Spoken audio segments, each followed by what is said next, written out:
Because there was some controversy this week. Bernie Sanders, Democratic candidate for president, very popular. Two activists interrupted his speech and grabbed the mic, didn't even do a Kanye gonna let you finish. I'm gonna let you finish, but yeah. Hillary Clinton is... Right, and a lot of people said, you know, why Bernie Sanders? I mean, if you're gonna interrupt somebody, this guy has 100% approval rating from the NAACP. NAACP like Donald Sterling, too, though, so... What? Yeah, you missed that part? Like no, I did miss that part. Yeah. So, I mean, you know, Bernie Sanders... You mean a place called the National Association for the Advancement of Colored People is out of date?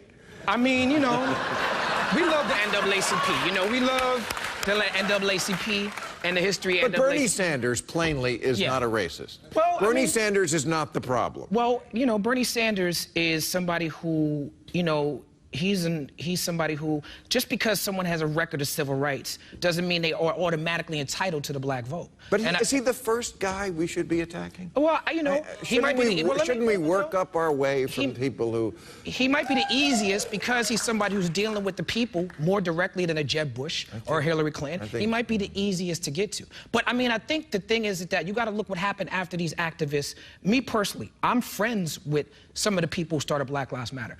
My sensibilities, when I first saw what happened to Bernie in Seattle, I was like, well, maybe, you know, that's not right, but I was corrected.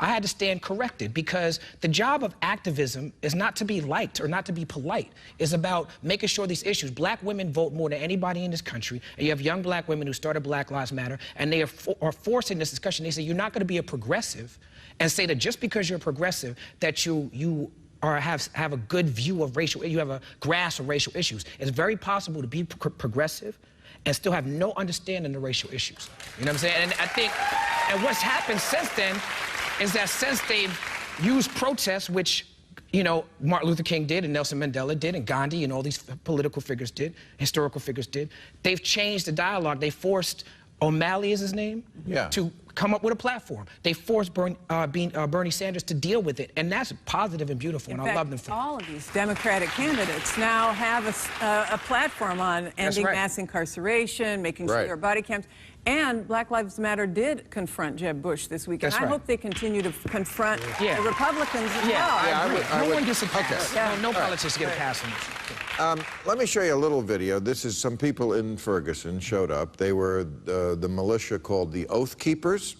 And this is something that we've seen elsewhere in America.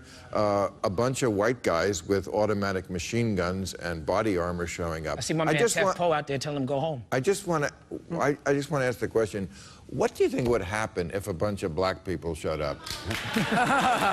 and with automatic weapons, exercising their constitutional rights?